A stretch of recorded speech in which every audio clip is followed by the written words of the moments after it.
Olá, eu sou Muri. Eu sou o Raoni. Leite 7 segmentos com 8051 e em assembly. Bom, para o código de assembly, como a gente consegue ver na tela, primeiro a gente define para o assemblador o endereço para começar. Nesse caso, endereço 0 escrito em hexadecimal, que é 0 mesmo.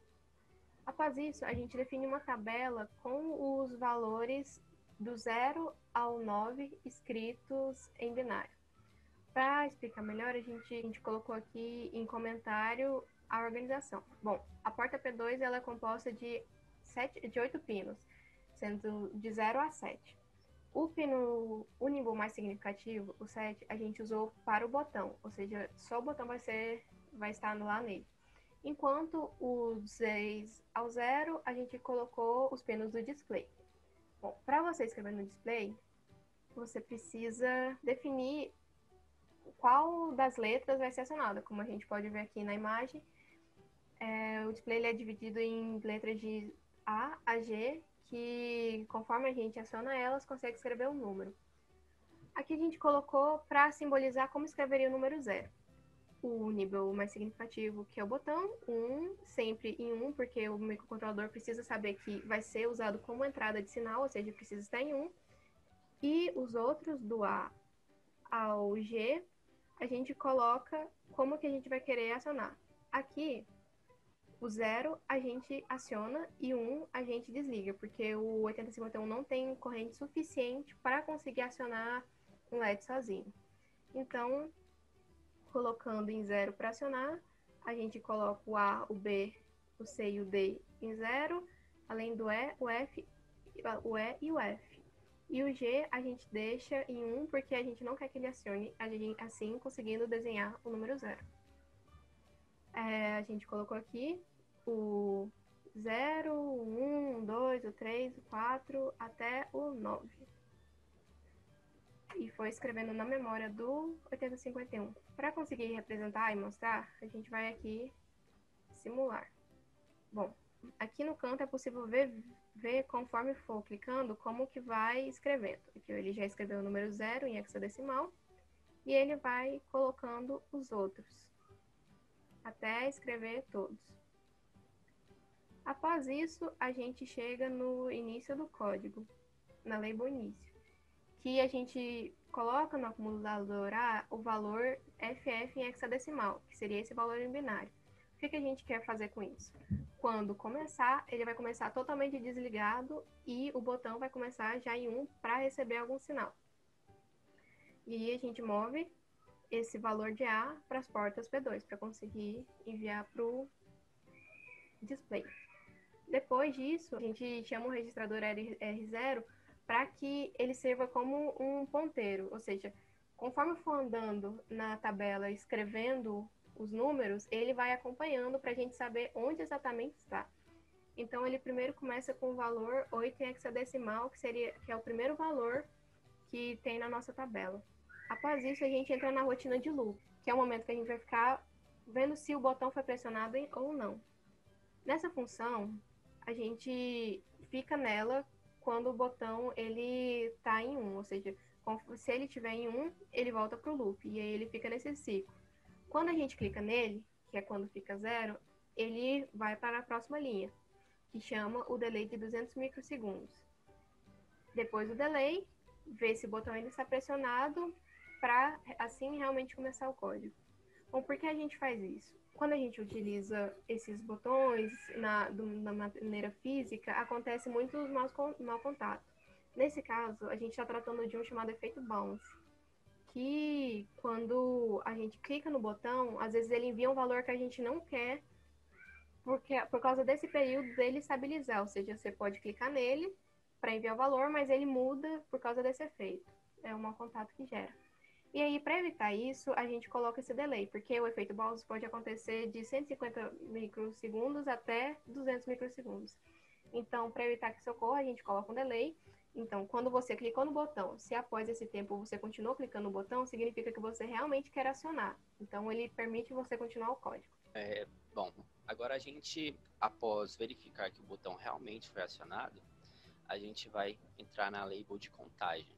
Nessa label, na primeira linha, em JNB, ele vai comparar o bit e vai verificar se o bit foi solto. Como que ele vai fazer isso?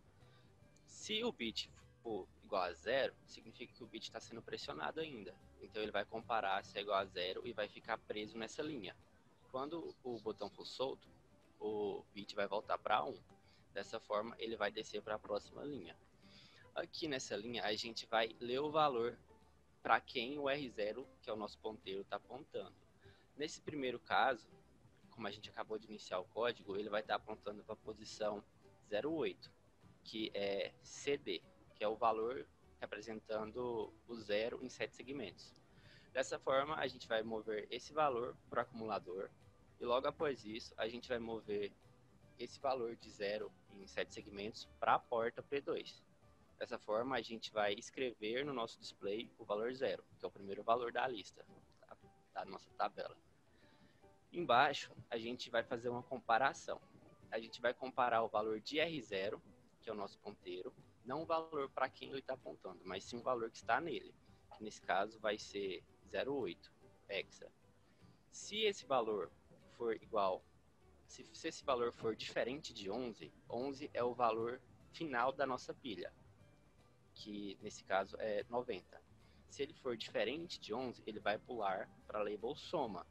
Nessa label soma, a gente vai fazer o incremento do registrador R0. Dessa forma, a gente vai avançar em uma unidade a nossa pilha e vai apontar para o próximo valor, que vai representar o número 1 do display. Caso esse valor de R0 já seja igual a 11, ele vai descer para a linha de baixo e vai mover para o R0 o valor 0,8 hexa, que vai resetar a nossa pilha, apontando assim para o valor 0 em 7 segmentos. Bom, aqui embaixo a gente tem a nossa rotina de delay, que é o delay responsável por eliminar o efeito bounce.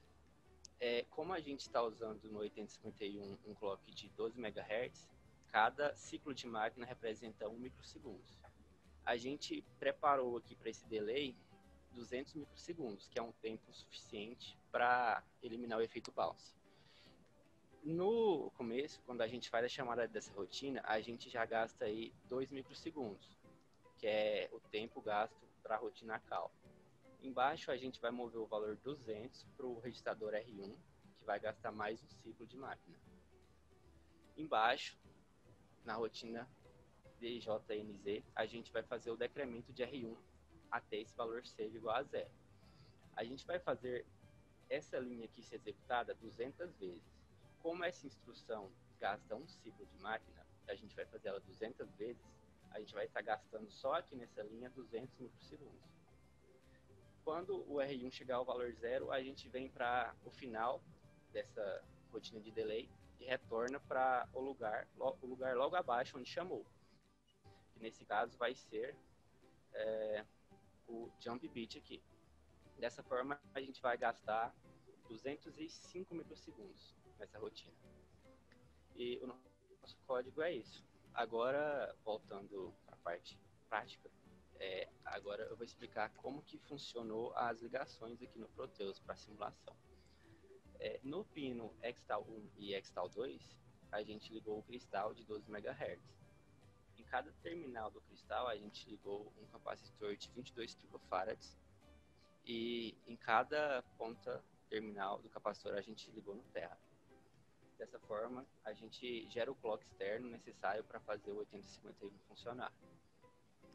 O pino EA barra, ele é responsável por indicar se a gente vai estar lendo a memória externa ou interna de programa do microcontrolador. Como a gente gravou na memória interna, a gente definiu o pino EA barra em 1. Dessa forma, a gente vai usar o código interno dele. O pino de reset, quando a gente vai usar o microcontrolador para executar alguma operação, a gente, por padrão, deixa ele em 0, porque quando a gente manda ele para 1, a gente entra no modo de gravação dele. Assim, todas as portas dele vão para nível alto. Se a gente quer ler o código gravado nele, a gente tem que mandar ele para 0. Bom, para o acionamento do display, a gente inseriu o display de 7 segmentos e o botão. A gente utilizou as portas P2, assim como no código, ligando as respectivas letras de cada um do display. E, por último, o botão. O display cruzado ele é de anodo comum. Por quê? Porque como a gente vai acionar ao colocar negativo, então todos os positivos dele são conectados juntos. Por isso que anodo comum. E o botão, ele tá no ground, porque quando a gente clica, a gente vê o valor de 0 para o microcontrolador. A gente inseriu o código no microcontrolador, aqui como dá para ver em Program File, e agora a gente vai ver funcionando. A gente clica em play e ele começa. Quando clica no botão, escreveu 0, que só esse aqui ele fica desativado. E aí, conforme vai escrevendo, vai contando. E quando chega em 9, ele começa do início de novo e fica nesse ciclo. E essa é a nossa apresentação. Um abraço. Tchau. Tchau.